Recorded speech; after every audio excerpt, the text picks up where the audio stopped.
नमस्कार दोस्तों, स्वागत है आपका और आपके साथ मैं हूँ आशिमा त्यागी। दोस्तों, आज का जो वीडियो है बेहद खास है और आज की वीडियो के माध्यम से सवाल सिर्फ एक वायरल वीडियो का नहीं है, सवाल उस मानसिकता का है जो खुलेआम धमकी देती है मुल्ला पर निकाल देगी और फिर भी खुद को कानून से ऊपर समझती है। उत्तराखंड के कोट द्वार में एक युवक दीपक कुमार को दी गई कथित धमकी का जो वीडियो है वो सोशल मीडिया पर वायरल हो रहा है, जिसमें हिंदू रक्षा दल के अध्यक्ष पिंकी चौधरी खुलेआम चेतावनी सुनाई देते हैं। मुझे जो है दीपक, जिसे मुल्ला बनने का बड़ा शौक चढ़ा है, मोहम्मद दीपक, ये कोट द्वार में आज मेरी पूरी टीम पूरी ताकत के साथ जा रही है। ललित जी निकल गए हैं, संकेत जी निकल गए हैं, सभी निकल गए हैं। तो आप लोगों से बताना चाह रहा हूं, उसे बहुत मुल्ला बनने का शौक चढ़ा है, आज उसे ठीक कर दिया जाएगा। मेरे आवास पर तो सभी भाई आ गए हैं और कह रहे हैं कि वहां उत्तराखंड सरकार ने इन्हें कहा होगा कि भाई उन्हें वहां रोको। कोई बात नहीं है, मैं यहां रुक गया हूं, लेकिन मेरी टीम जा रही है। उसका मुल्ला बनने का भूत उसके सर से उतारेगी, उसे ठीक जरूर करेंगे, चाहे कुछ भी हो जाए। लेकिन सनातन धर्म पर कोई भी अगर ठेस चोट पहुंचाएगा तो उसे जरूर ठीक किया जाएगा। ये बिल्कुल स्पष्ट रूप में, अगर किसी हिंदू ने इस तरीके से, जैसे ये फॉलोअर्स बढ़ाने के चक्कर में, वो बदतमीजी करने के चक्कर में सनातन धर्म को नुकसान पहुंचा रहा है, इसे जरूर ठीक करेंगे। और इसको तो बिल्कुल मैं मानूंगा नहीं।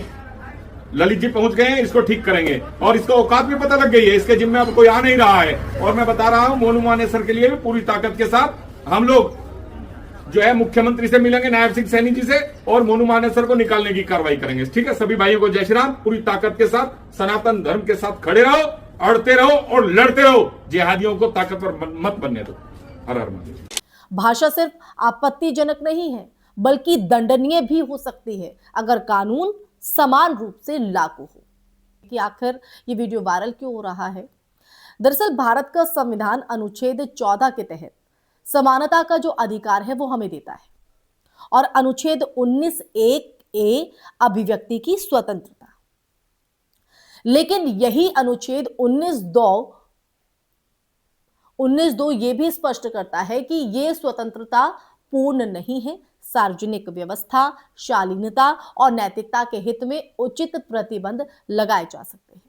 जब कोई संगठन किसी नागरिक की धार्मिक पहचान पर अपमानजनक टिप्पणी करे या हिंसक संकेत दे तो यह केवल फ्री स्पीच का मामला नहीं रहता है। दोस्तों, भारतीय दंड संहिता की धारा 153(a) यानी धर्म के आधार पर वैमनस्य फैलाना, 295(a) यानी कि धार्मिक भावनाएं आहत करना, 505(2) यानी सांप्रदायिक बयान जैसी 2 धाराएं हैं, ऐसे मामलों में लागू हो सकती हैं अगर प्रशासन चाहे तो।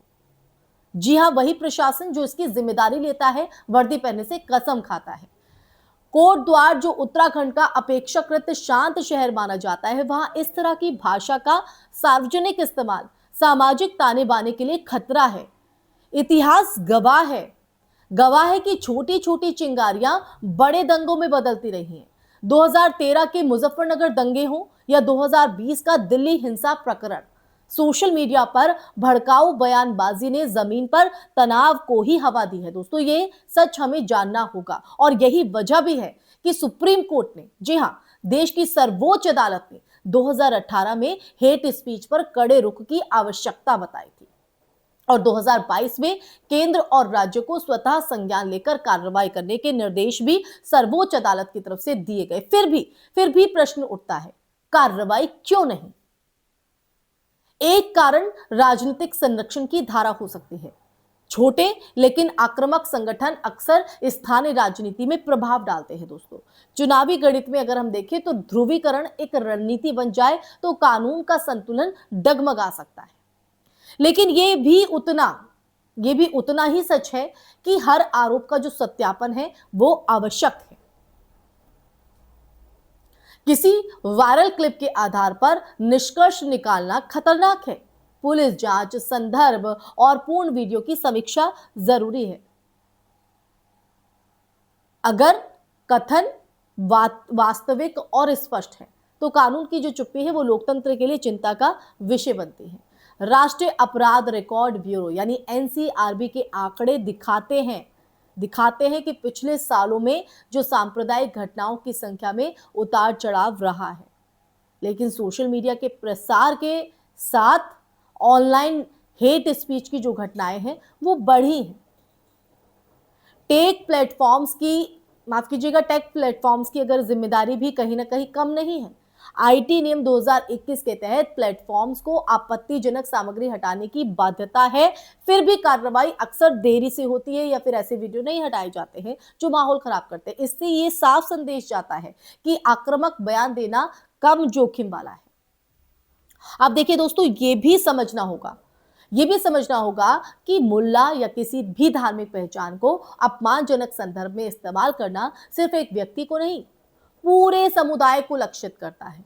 और ऐसी भाषा समाज में अविश्वास की खाई गहरी करती है। भारत की विविधता, जहां 200 मिलियन से ज्यादा मुसलमान, करोड़ों हिंदू, सिख, ईसाई और अन्य समुदाय साथ में रहते हैं आपसी भाईचारे, प्रेम, सद्भाव के साथ, वही उसकी शक्ति है। जी हां, वही उसकी शक्ति है। जब कोई समूह खुद को रक्षक घोषित कर दूसरों को धमकाता है तो वो कानून के शासन यानी रूल ऑफ लॉ की मूल अवधारणा को चुनौती देता है। तो दोस्तों, प्रशासनिक जवाबदेही भी जरूरी है। अगर किसी बयान से सार्वजनिक शांति भंग होने की आशंका हो तो स्थानीय पुलिस को धारा 107, 116 सीआरपीसी के तहत बाउंड डाउन नोटिस जारी करने का अधिकार है। कई राज्यों में इसी तरह की जो रोकथाम की कार्रवाई है वो होती रही है। सवाल ये नहीं है कि कौन सा संगठन है, सवाल ये है कि क्या कानून सबके लिए समान है। साथ ही नागरिक समाज की भूमिका भी आप देखिए, वो भी महत्वपूर्ण हो जाती है। मीडिया को सनसनी से ऊपर उठकर तथ्यात्मक रिपोर्टिंग करनी चाहिए। राजनीतिक दलों को अल्पकालिक लाभ से आगे सोचकर स्पष्ट संदेश देना चाहिए कि नफरत की जो भाषा है वो अस्वीकार्य है। और आम नागरिकों को ये भी समझना होगा कि हर वायरल वीडियो पर प्रतिक्रिया देने से पहले सत्यापन जरूरी है, क्योंकि गलत सूचना भी उतनी ही खतरनाक है जितनी नफरत भरी भाषा। अब ये सच्चाई कहीं ना कहीं मन को झकझोरती है और कई तरह के सवाल भी मन में खड़े करती है कि आखिर ऐसा क्यों। कोट द्वार की ये जो घटना है वो हमें याद दिलाती है कि लोकतंत्र केवल चुनावों से नहीं चलता है, वो रोजमर्रा के आचरण, शब्दों और संस्थाओं की निष्पक्षता से भी चलता है।